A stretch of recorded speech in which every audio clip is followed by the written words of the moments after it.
Okay, so this is going to be week 1 review of chapters 5 and 6 in Anatomy and Physiology 211. The basic subject matter for this, it starts out with the epithelials. And epithelials are the tissues that cover our many layers. There can be simple, can be simple here in the squamous, which is flat, the cuboidal, more of a cube shape, or the columnar, which are taller. And then they can also be stratified, which are many layers. That's the definition of stratified, many layers of epithelials. So you can see the same thing, the squamous, but in a stratified format, the cuboidal, as well as the pseudostratified.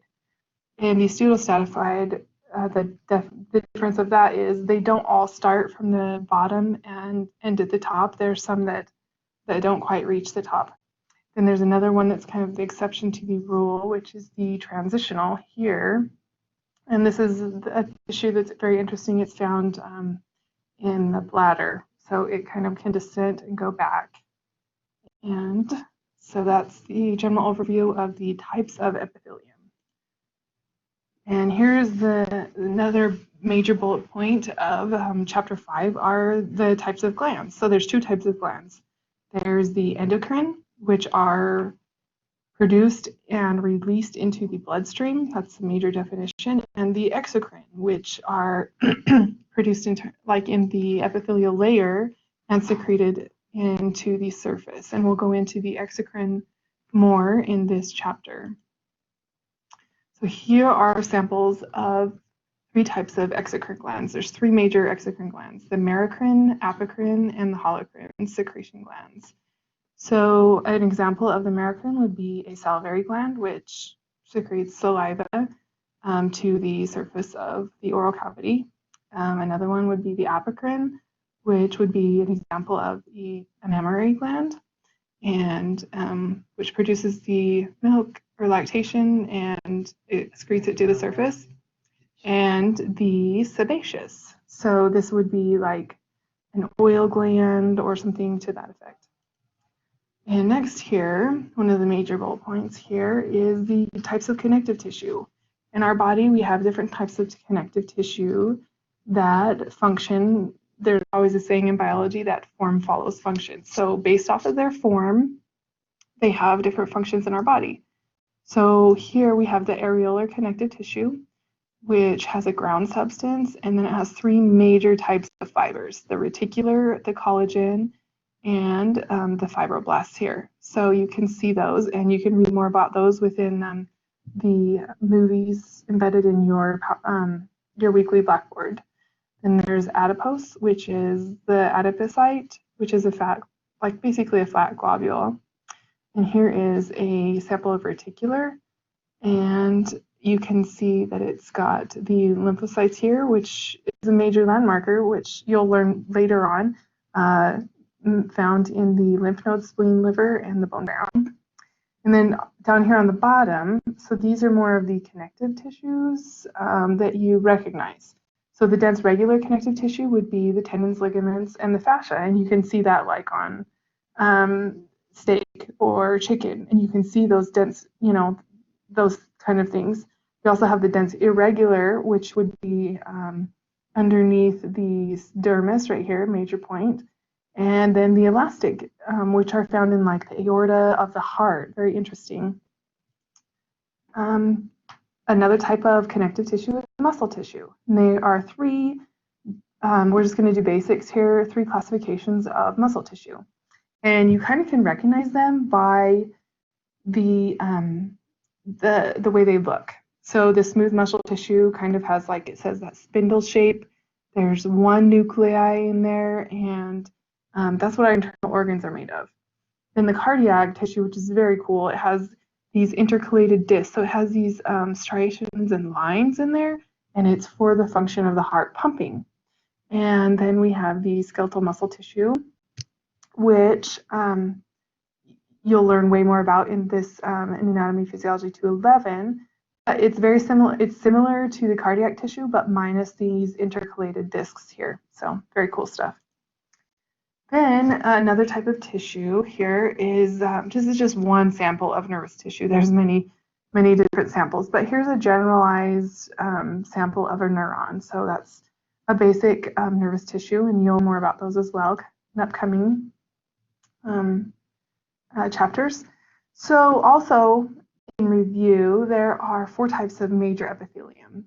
First is the serous membrane. So that's kind of the membranes that line our cavities, keep our organs from not touching each other, and they secrete these fluids to protect the tissues below them, but also to help our bodies to function better.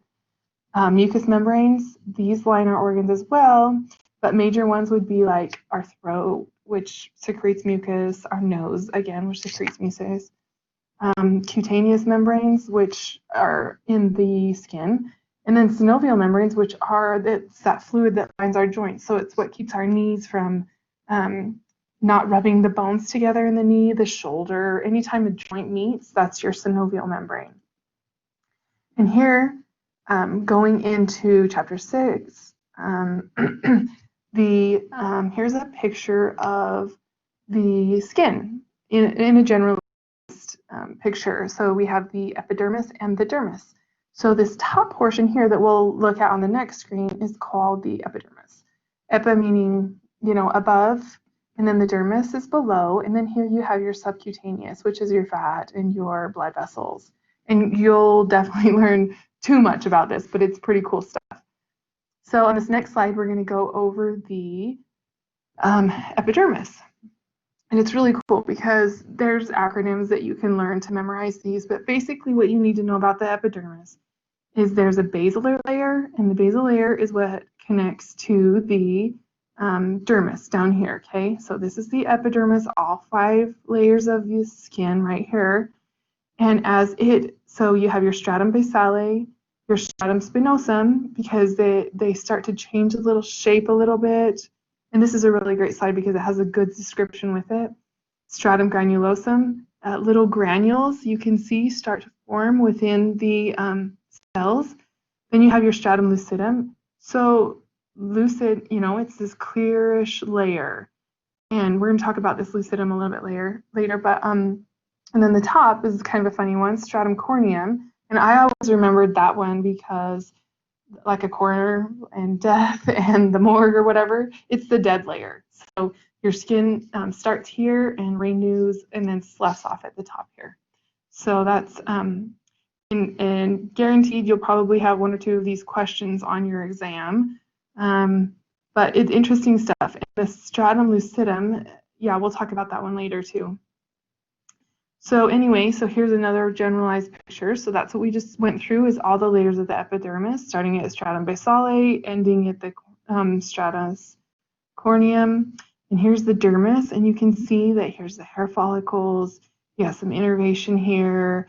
You got some connective tissue. And then below that, you have your hypodermis, which is where your fatty layer connects to your skin. And they all work in functionality to make the skin.